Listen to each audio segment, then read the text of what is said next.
Hey guys, welcome back to Trekyards. I'm Captain Foley. I'm Connor Coggins, and we have another captain today.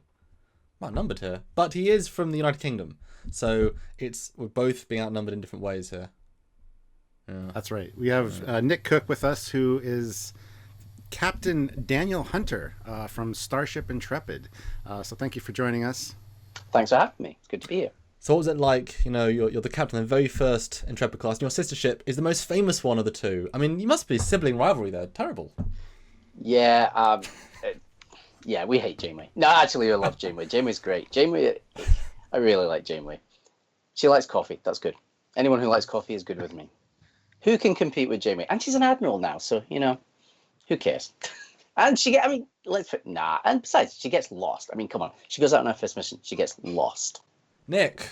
Yes. I feel like I've seen you around for a couple of years now. I've been around the block a little bit, yeah.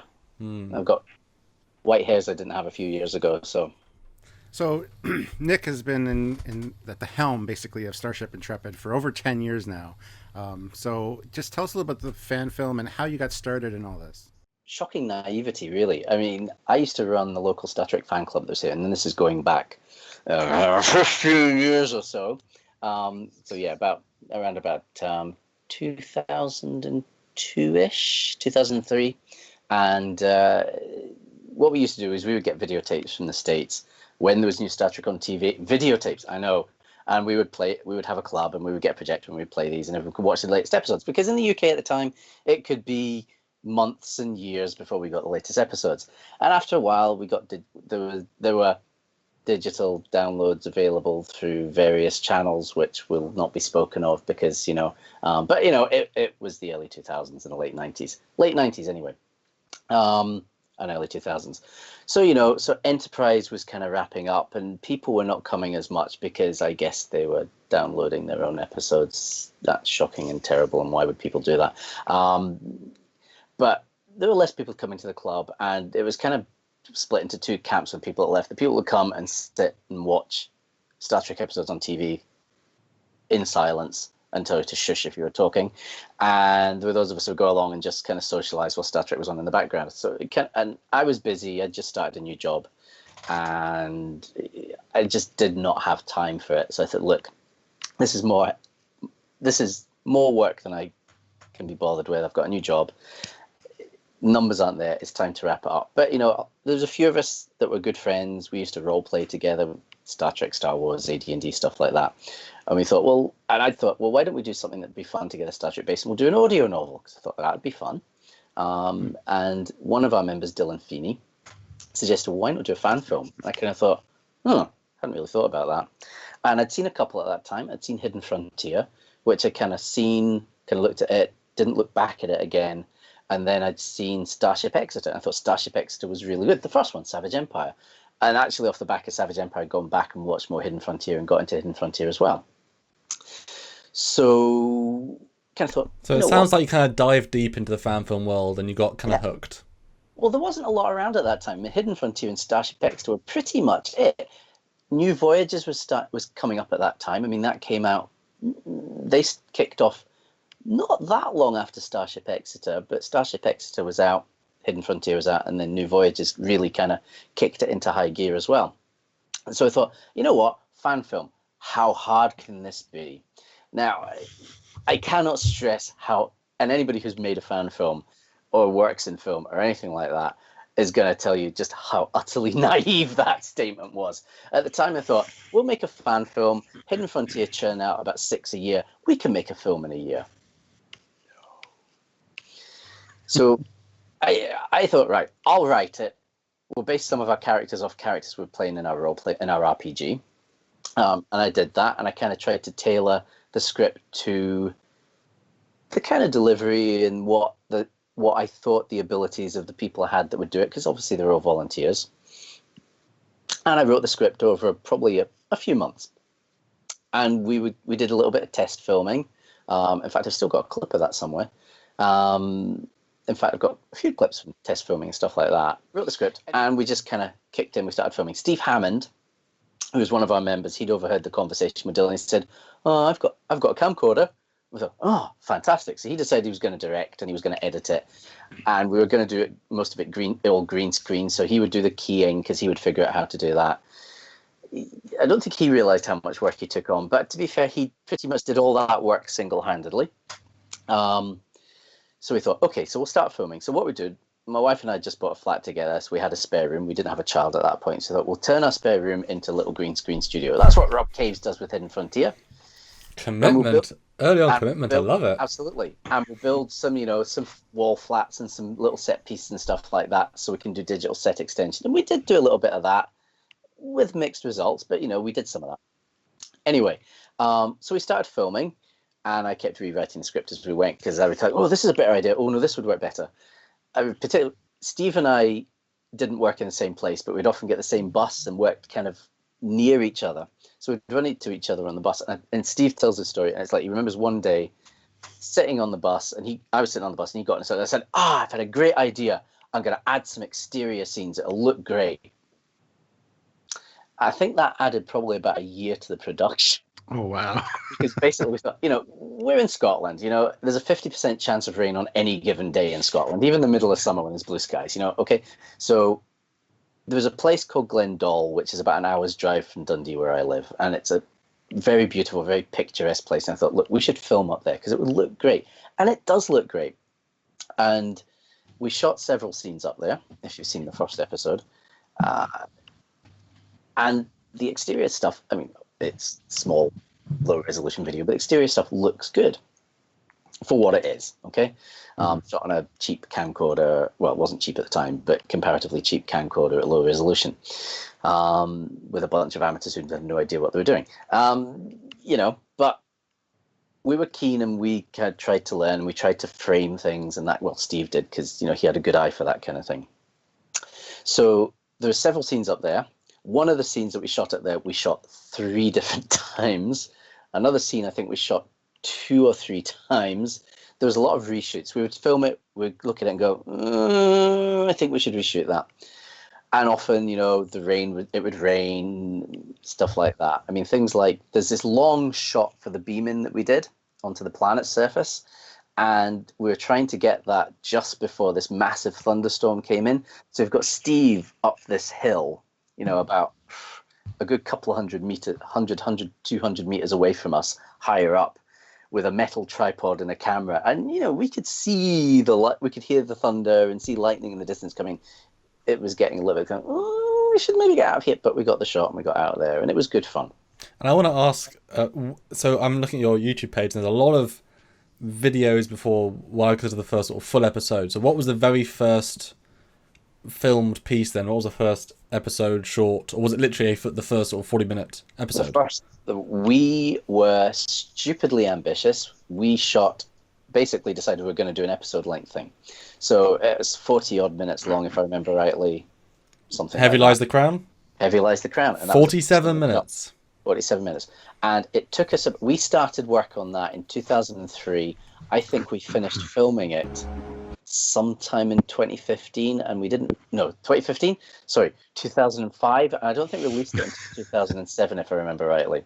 So it took us about 4 years from concept to actually releasing it. In between that, Starship Farragut had launched. I'm guessing people know about Starship Farragut. They'd got a lot of attention on. I don't know how John Broughton did it, but he got the New York Times to do an article on Farragut, and they covered other fan films. And we had literally half a sentence, and it was like fan films here, and Star Trek Intrepid in Dundee, Scotland. And literally, my phone went nuts within 24 hours. We had pretty much every press outlet under the sun. They were phoning me at work saying, can we speak to you? It's like, look, I'm at work just now. I can't talk. Phone me back in a couple of hours. That was one of the tabloids. They didn't phone me back. They printed an article anyway, which they cribbed from whatever sources they could find. But we had GMTV. Lorraine Kelly was in this flat. Lorraine Kelly's in our first episode. She has a cameo where she's giving Hunter some abuse. But that was filmed in our flat with the GMTV team. That was kind of surreal.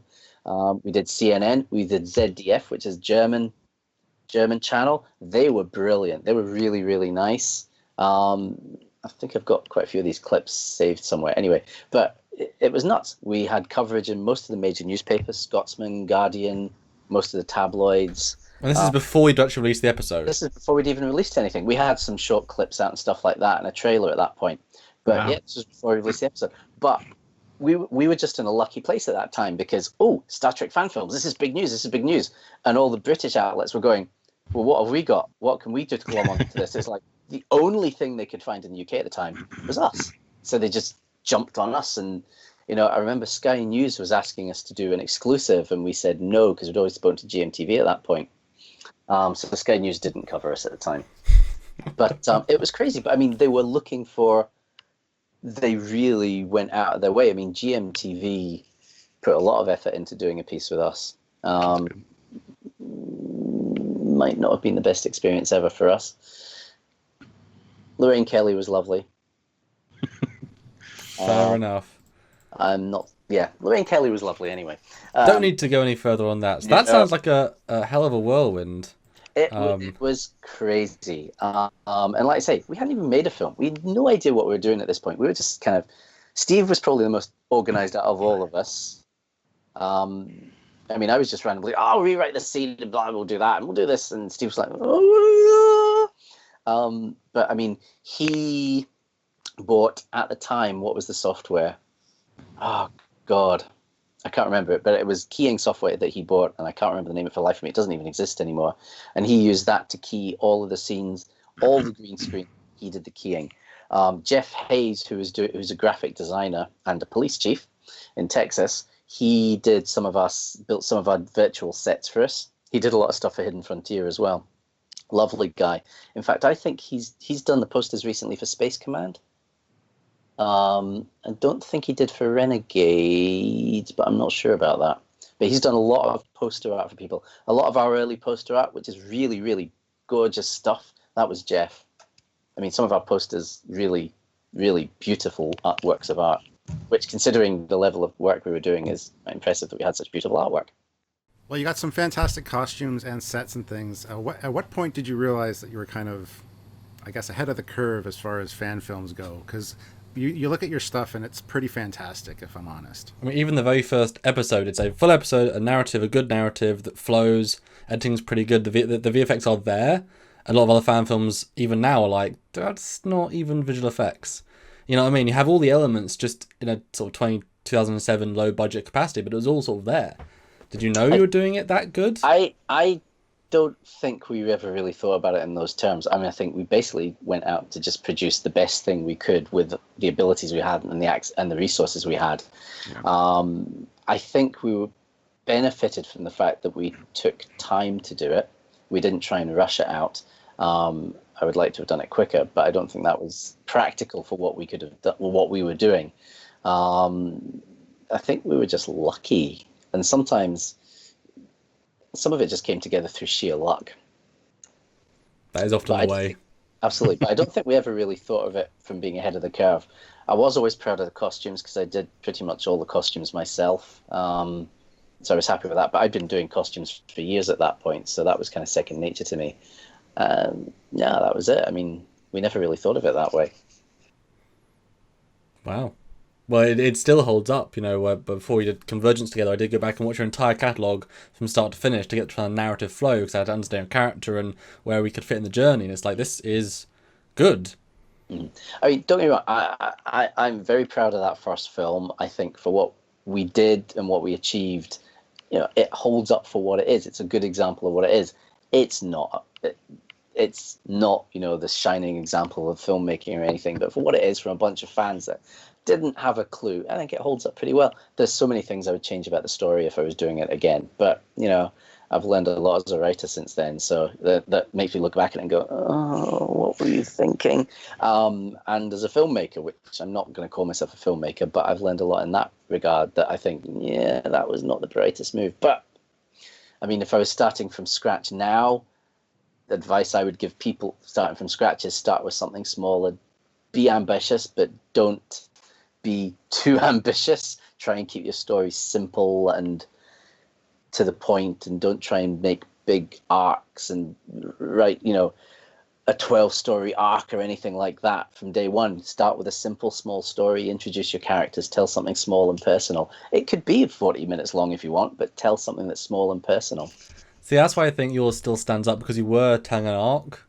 There feels like something greater going on, and since you had so many, it was a build-up. Okay, it didn't go anywhere because you stopped making them, but there is a sense of, it's not just, here's a story about a character we don't care about. You get a sense of a wider world. So I think it holds up better because of an arc. We haven't stopped making it. The plan is to kind of at least wrap it up some way or the other. And I mean, as you know, there's another story that comes out that continues that a little bit, and I've got a couple of little vignettes that should wrap it all up. But that's kind of not a long-term plan, but over the next couple of years, probably. Fingers crossed. Yeah, so the one I just watched before doing this interview, Star Trek Intrepid, The Stone Unturned, had Picard join your production there. Well, sort of Picard. Do you want to tell us a little about that and how that went? Because that is a fantastic... Well, thank you. I had a lot of fun working on that one. It was not, to be fair, the easiest production ever. The way that came about, and it was very much kind of, there's a Picard impersonator here. I wonder if we could do something with him. And it wasn't much of, here's a story, can we get Picard? It was like, here's a Picard, can we get a story to him? So randomly, I knew of Giles, I didn't know. So I kind of I think I emailed him. It was probably an email. And I said, look, we're doing these fan films up in Scotland. Would you be interested in playing Picard for us? And I thought, the guy's going to say no. And so I said, that could be fun, actually. So, yeah, I'll do that. So I'm sure he's waiting to be asked, to be fair. Maybe. I'm pretty sure he's not said since that he wouldn't do another one. And I'm not sure whether that's our fault or not. But no, I think what he basically said afterwards, was he's done that. He doesn't need to do another one, and knowing Giles. So is this before or after the adult movie? Yeah, because he did return. Did this before the adult movie. So he did return for a second Star Trek fan production. He did, but he was getting paid for that, I'd like to stress. Yeah, it makes a difference sometimes. Anyway, very nicely, he said he would do it. So we kind of worked our dates out, and he said he was going to come up for a long weekend and we would film. It was pretty ambitious. We had about 20 pages to get through in a weekend. Anyway, we had our Picard. Thought, right, what are we going to do? So Brian S. Matthews, who was writing for Hidden Frontier at the time, I'd spoken to him, and he was interested. So he produced the script. The script he wrote is longer than what we filmed. There's a few reasons for that. As we shot it, I thought it was a fun story. I thought, this is great, let's do this. And it appealed to things. I like that whole Indiana Jones kind of vibe to it, and Picard the archaeologist and that kind of thing. And I think it was a fun kind of story to tell. And I like stories like that, so it appealed to me. It's kind of classic Trek in a sense. Absolutely. So it appealed to me very much. Anyway, so Giles signed off on it. He agreed to that. He came up. So like I say, we filmed it over a long weekend. It was hard work. What we're trying to film 20 pages in a long weekend was ambitious, especially since a lot of it was on location. A lot of it was exteriors up in the woods and stuff like that. There's one scene in particular where you've got kind of Cade and the Romulan, whose name escaped me at the moment, and they are setting up pattern enhancers. And actually what you don't see is actually not far behind them, there's a big rock wall, and somebody was climbing there, and they kept shouting because they were climbing and they were calling out to it. It's like, we managed to work around it, but things like that were a problem. So the location we were shooting all the exteriors in, like the cave and all that kind of thing, was about an hour's drive from Dundee. So factor an hour's drive from Dundee to there, an hour's drive to Dundee back, plus your filming time. The second day of exteriors, which was on the Sunday, we were filming at Glendale, which was another hour's drive from Dundee. So we were filming in another cave there. Funny story about that, actually. Alan de Mol, who played the Klingon de Gore in this, there was a steep climb up to the cave. So we had this guy in full Klingon makeup, and it had been raining that day as well, walking very gingerly up this hill with an umbrella. And he's like, it was comical. As we know, there is no honour in failing to climb a hill. Absolutely. So, he was locked in at that point. No. Anyway, so that was it. The story was crafted to fit the fact that we had a Picard. I liked what Brian had proposed. He wrote it very quickly. Time constraints mean there's some of the dialogue ended up getting cut. There's a couple of scenes that were shot very much last in the day. We were all tired. Giles was tired. We were struggling with lines. And I was literally sitting down with the script as we were filming, say, okay, we don't need that, we don't need that, let's cut that, let's trim that line down. And it was getting to the stage where we were feeding lines to people because they were just so tired and down and stuff like that. And it worked. We did end up having to ADR a lot of the dialogue on that because we didn't have great sound quality, but we kind of got away with it. But again, that delayed us because it was about 2 years before we could get Giles pinned down to do his ADR. And it was a friend of mine down in London, Bruce, who's a doctor. He's an anaesthetist. His wife is an anaesthetist as well, but she's also a filmmaker who's trained in New York. She had equipment. So he said, look, I can get Giles to London. I'll record the dialogue for you. And he very kindly did. So yeah. just jump in there. Mm-hmm. You talk very fast, Nick. A lot of information. Sorry. So you started with the first one. That was sort of your last big one then. How much of the team was the same through this legacy that you did multiple episodes? Really pretty much the same team. If anything, new people come in. What tends to happen, we've got pretty much the same core team involved. What tends to happen is we'll get new people who drift in and drift away. Sometimes new people drift in and stay. But a lot of the core people are the same. I'd say it's the same core 8 to 10 people that are involved most of the time here. What does tend to change frequently is people working on effects and sound. Lee Andrew did a large proportion of our early effects work. Lee's kind of drifted away now, but he also did a lot of our early sound design as well and our sound work. Dennis Bailey, I don't know if you know that name. Dennis Bailey wrote Tin Man for Star Trek: The Next Generation. He did a couple of 2 or 3 effect shots for Heavy Lies the Crown. Because he worked on Tresorian Intersection, the second Exeter. So he likes fan films and he does that stuff. And I got to know Dennis through that. He said, well, no, I can do some effects work for you. And funnily enough, that's how I got invited to work on an independent science fiction film that Dennis was directing. So I guess one final question. Since you're one of the best known post-TNG fan films and probably one of the best known, I would imagine, what do you... Self-proclaimed of me, I guess. Yeah. What is the thing you're most proud of that you maybe contributed to the fan film, Star Trek fan film world? What's your legacy, I guess, is the question. Oh. I don't know. I like to think that over the last kind of 15 years or so, I've kind of matured into a voice of reason in the fan film community. Others may disagree.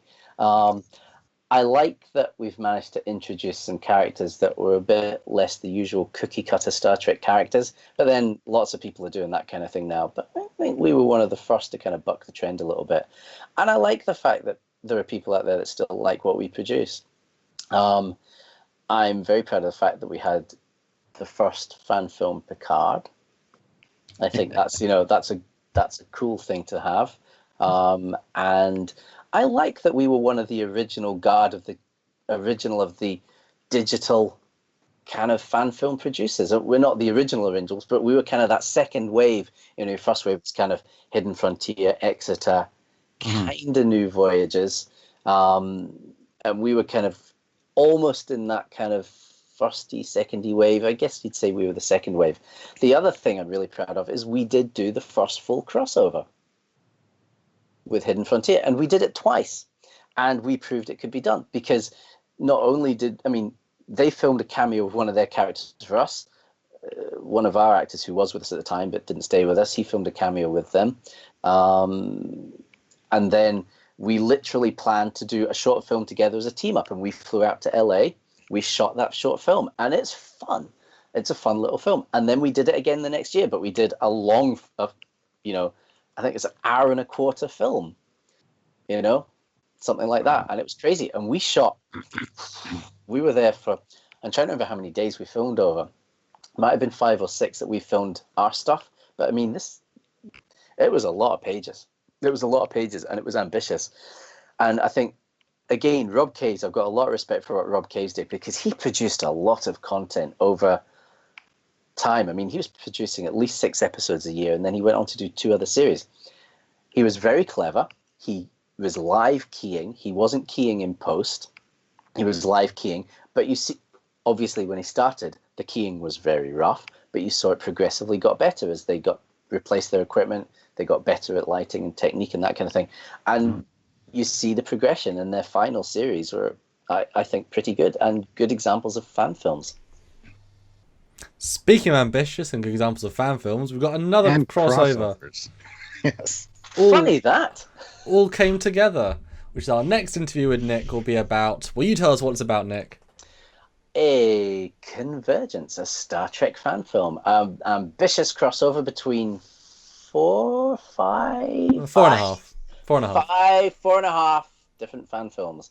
It will be fun, and it will be ambitious, and it is ambitious. And Russian. fun fact, it's the very first Captain Foley joining you guys for a little cameo in it. So my first fan film, so yay. Not as Captain Foley, though. And I also do cameo at the end as well. But Nick gets at You least do? more than the 2 lines I get. I think Stu gets 3 lines. I think it's I've more. got 3 or 4 lines, I think, yeah. And I still struggle to remember them. Yeah, I asked you in one of the interviews, give us a line, and you're like, no. It's been a long weekend, no. Yeah, I churn them out and then they're gone. But you did a great job. We'll talk about that in our second interview, but thank you, Nick, for joining us to talk about Intrepid.